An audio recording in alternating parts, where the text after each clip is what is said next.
While in bed with my wife, she answered the phone. She looked at me and said, "I think you should get up and sit on the bed to take this call." The world lost its favorite princess on August 31st, 1997. Princess Diana was known as the People's Princess, and her friends still think of her. One has finally spoken about how she died. Diana's driver Colin Tebbutt Moore, her best buddy and one of the few who know what transpired that tragic night in 1997. He also revealed the horrific circumstances days after her deadly tragedy. Which stunning secrets did Colin reveal? Why did he discuss the accident on live television decades after her death? Make yourself comfortable for the most stunning news ever. That night, what happened? Princess Diana died in a Paris car crash over 30 years ago. Colin Tebbutt, her favorite driver, was among those grieving her demise. Colin appeared on Kate and Ben's chat show. Colin cried while discussing Princess Diana's automobile crash in the interview. The hosts could see he had been tormented by shame and responsibility for not driving that night since her untimely death. Colin began by recounting how he learned about the accident. He was in bed with his wife when the phone rang. His wife answered his call. The call started out normal, but suddenly it turned extremely serious. Without saying a word, his wife handed Colin the phone and instructed him to sit up and take the call. Colin's decades-long sadness makes you question how Princess Diana died before we reveal that phone call. Princess Diana died in a Paris Pont de l'Alma tunnel vehicle accident on August 31st, 1997. As the driver escaped paparazzi, tragedy struck. The crash killed Diana, her companion Dodi Fayed, and their driver, Henry Paul, the Hotel Ritz Paris security manager. Only Trevor Rees-Jones, Dodi's father Mohammed Al-Fayed's bodyguard, survived. Trevor survived the crash with a significant head injury. Diana's funeral was September 6, 1997. It was memorable. It sparked global conversation. The funeral was televised on British television and seen by 32.1 million people, making it one of the most watched events in British television history. The US TV audience peaked at 50 million. Over 200 nations aired the burial, reaching 2.5 billion people. Royal Princess Diana was popular, and her shocking death prompted responses from world leaders. Many expressed loss and admiration in beautiful tributes. Many visitors left flowers, candles, cards, and messages at Kensington Palace for months. These tributes highlighted how much Diana meant to many. Her royally flagged casket returned to London from Paris on August 31st, 1997. Both sisters and Charles, her ex-husband, accompanied the casket. Diana's casket was originally transferred to a private morgue in London. The Chapel Royal at St. James's Palace housed it afterward. Public grief and commemoration began with this journey. Not only that, on September 5th, Queen Elizabeth II gave a live broadcast statement honoring Diana. Westminster Abbey conducted Diana's funeral the following day, September 6th. Sons followed her casket in the burial procession. Their company included the Prince of Wales, the Duke of Edinburgh, Diana's brother Lord Spencer, and charity representatives.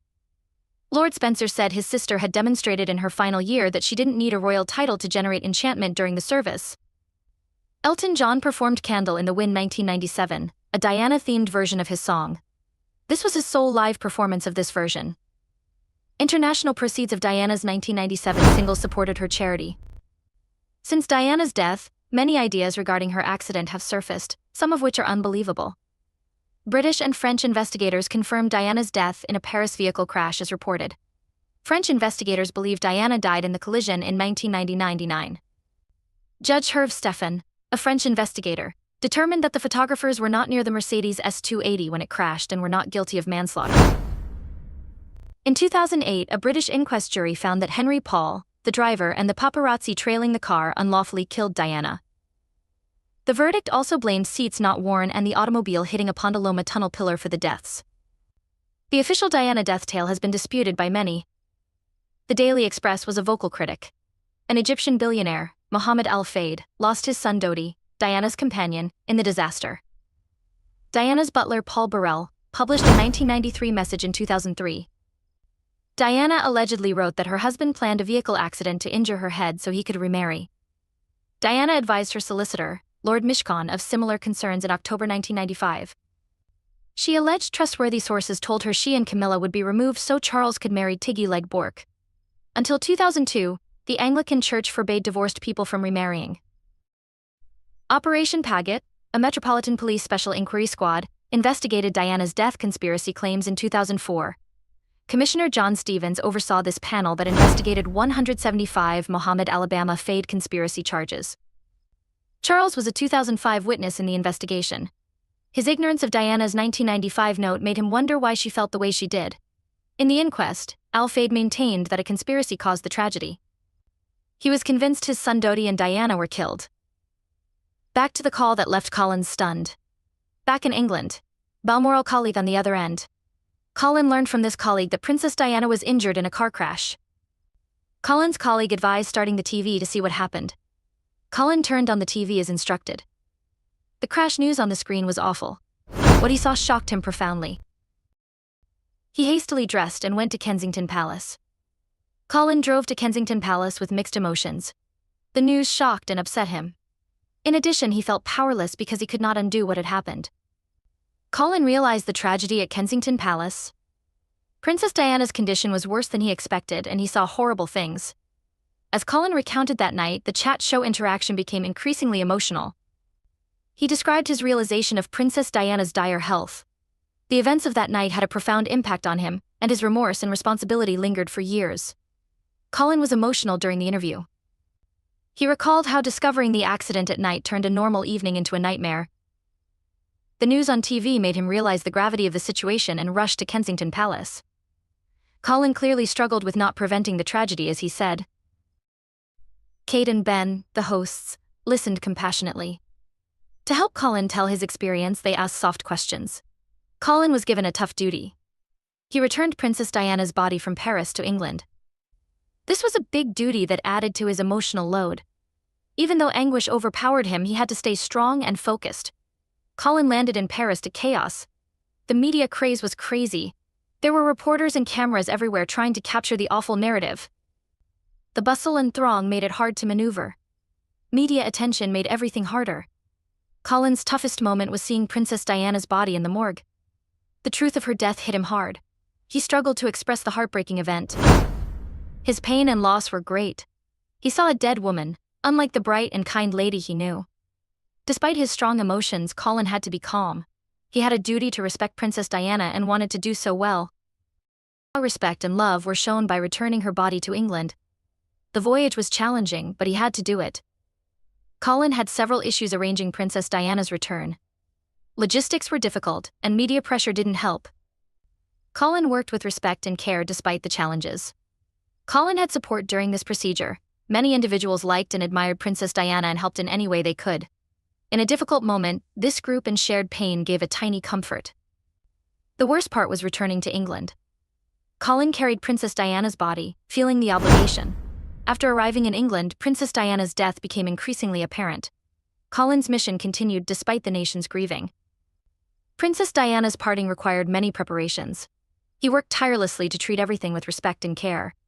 The days that followed were filled with thought, loss, and a great desire to remember Princess Diana. Colin found Paris to be the city of problems, not love, at this trying time. The city, usually so lively, felt unfamiliar and overpowering.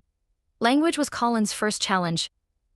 Although Paris is a worldwide metropolis, not everyone knows English, thus Colin had trouble communicating with French medical workers and bureaucrats. Every interaction seemed difficult, adding to his tension. Thank goodness Colin wasn't alone in his language issues. His wife gave him much-needed emotional support. The turmoil was eased by her presence. His fears were eased by her firm fingers. Her calmness and support provided Colin strength when he was overwhelmed. A military attaché assisted Colin. The intermediary helped Colin grasp the procedures and negotiate bureaucratic and logistical hurdles. The attaché's presence let Colin focus on his job without becoming bogged down in paperwork. The hospital scene where Princess Diana was taken was unforgettable. Colin explained that doctors and nurses were doing their best to help, but everyone could see their desire to get things done right. French and British officials attended. They oversaw the incident, ensured protocols were followed, and provided support. Public members gathered at the hospital. Regular people came to express their respects and support. Everyone's amazement and anguish showed on their faces. Some prayed silently, others cried. Colin was caught in this storm. His sight of Princess Diana's body in the hospital mortuary was unforgettable. Remember the commotion outside the hospital. Reporters and photographers demanded information and photos. The media besieged the hospital. Their intrusive questions and flashing cameras. Colin realized his great duty again. conspiracies. Colin wanted Princess Diana to be respected. Colin concerned that people would try to visit Diana in her heated chamber. He kept the room cold and blocked views. Colin wanted her death to be dignified. To let Diana rest, he made sure everything was done well. Colin was stressed. Despite his strong feelings, he had to be professional. He struggled in 1 minute. A fan cooled the room where he was with Diana. Colin was stunned when the fan moved Diana's hair. He needed to relax and focus on work. Colin kept working hard despite stress and despair. Colin discussed Princess Diana on the show. She was funny, he remembered. They got along nicely. He liked working with her. Her death affected him greatly. She was lovely and wonderful, so losing her was painful. Colin lost Diana not only because he was working but also because he cared. He remembered how much she meant to him and how her death altered him. One more challenge. He had to answer public and media queries and conspiracy theories surrounding Princess Diana's crash. The speculations we've discussed are just a few, so imagine how many nasty rumors Colin had to face. Many wanted to know what happened and why. There were many accounts and guesses, with some believing the collision was more than reported. Colin recounted his encounter. He drove through the collision tunnel and described it. Finding your way out of the tunnel at night can be difficult. It was dark, and city lights made it hard to see. Colin said that tunnel might confuse even the most attentive driver. Driving through the tunnel, Colin noted how simple it was to lose direction. The route was curvy, and the tunnel walls seemed to close in. Without diligent attention, it was easy to get confused. Colin wanted everyone to know that tunnel driving was difficult. He explained how car lights and tunnel wall reflections could obscure the road ahead. This might be risky for a fast driver. Colin submitted this to show that the tunnel's poor driving conditions may have caused the incident, not something malicious. Colin recalls feeling lost the first time he drove through the tunnel. He intended to show people that it was easy to get lost there. The twists and curves and light and shadows made driving difficult. He warned that even a second of misunderstanding could cause a crash. Colin shared his personal experience to clarify speculations. The difficult driving conditions may have caused the crash, he sought to prove. He believed his experience may help people see reality. Colin wants the people to recognize that accidents might be caused by the environment, not concealed schemes. Colin knew many had theories concerning the crash's cause. He knew people expected answers, but he wanted to be honest. He wanted people to know that simple, unlucky conditions can produce disasters. Colin then discussed the Paris medical team's efforts. Dr. Tebbutt and his team performed emergency procedures using cutting-edge medical equipment. They tried everything to help her fast and cautiously. Dr. Tebbutt and his team had to act quickly since Princess Diana was very ill. A race against time. Every minute mattered and doctors knew it. They did everything they could to save her. They could only do so much because Diana died. Doctors had too many questions after the princess died. People wondered if more could have been done. This scrutiny burdened Dr. Tebbutt and his colleagues. Even though they worked hard, some blamed them. This was difficult because they had tried everything. Dr. Tebbutt, like Colin, remembers Diana's death night. He and the medical team carried that night's lessons forward. They worked tirelessly, recalling Princess Diana and their rescue attempts. After Princess Diana was buried, other conspiracy theories emerged, which were more stunning than the ones we stated previously in the movie. One popular idea is that Princess Diana was assassinated because she was pregnant and engaged to Mohammed Dodi Fayed. Some claim the Christian British royal family could not accept Diana, the mother of the future king, dating an Egyptian Muslim. This theory suggests the royal family would not allow such a connection. Dodi's father, Mohammed Al-Fayed, supported this view. He reaffirmed his statements at Diana's inquest in February 2008. He accused Prince Philip, Prince Charles, who subsequently became King Charles III, Diana's sister, Lady Sarah McCorquodale, and others of plotting to assassinate Diana and his son. Jeffrey Steinberg of the Executive Intelligence Review thinks that security services killed Princess Diana on Prince Philip's orders.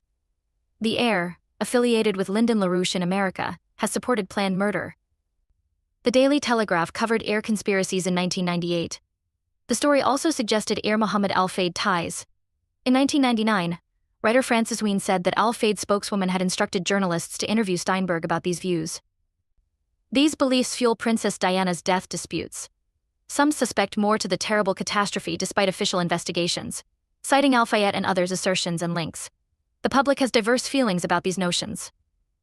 Some believe them considering Diana's turbulent past and relationships. Others consider them unsubstantiated and favor the official explanations from British and French investigators. These conspiracy theories have moved Princess Diana fans. Her family and friends have had to deal with her death and the ongoing rumors and accusations. Al Fayed said in TV interviews that Princess Diana and Dodi Fayed would announce their engagement on September 1, 1997, the Monday after the crash. Operation Paget, an investigation, noted that the princess's announcement would have been a global event needing enormous preparation. However, no evidence supported the idea that announcement preparations were ongoing.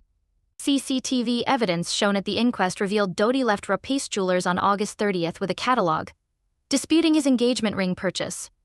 In 2003, Alberto Raposi stated the ring was placed on Diana's finger in a Saint-Tropez hotel and adjusted for Paris collection. Later, he confirmed obtaining legal paperwork from Al Fayed, a longtime client, contradicting the story.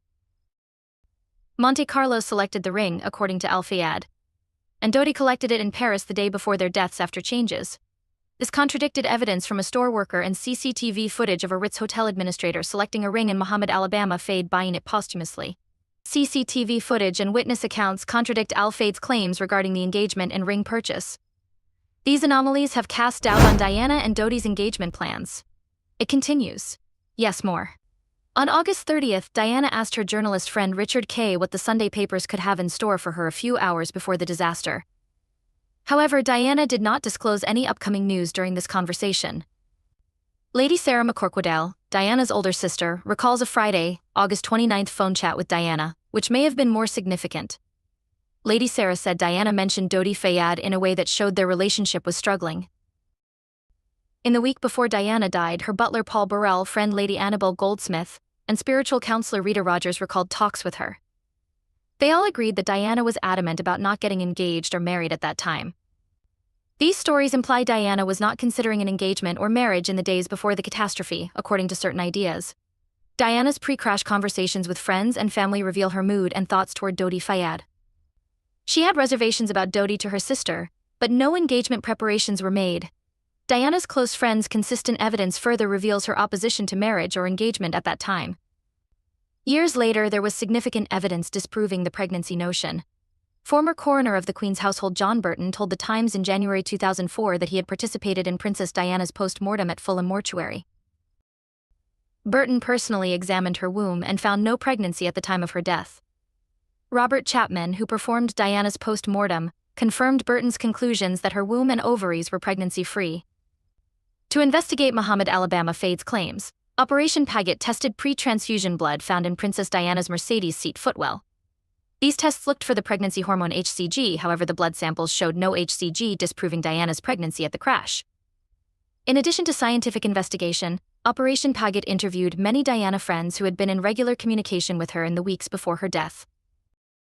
Operation Paget's criminal investigation report did not include much of the sensitive information from these interviews, but Diana's friends said she was following her normal menstrual cycle and using contraception. The sunken garden of Kensington Palace in London has a Diana statue. William and Harry, her sons, sculpted this statue to commemorate Mom's 20th death anniversary. Ian Rank Broadley conceived and sculpted the statue, while Pip Morrison placed it in the restored garden. On July 1, 2021, Diana's 60th birthday, the statue was unveiled as a monument. After hearing everything, how do you feel about her death? Was it accidental or a successful murder plot? Comment your thoughts. Please like this video if you liked it. Share it with friends and subscribe to our channel for future uploads.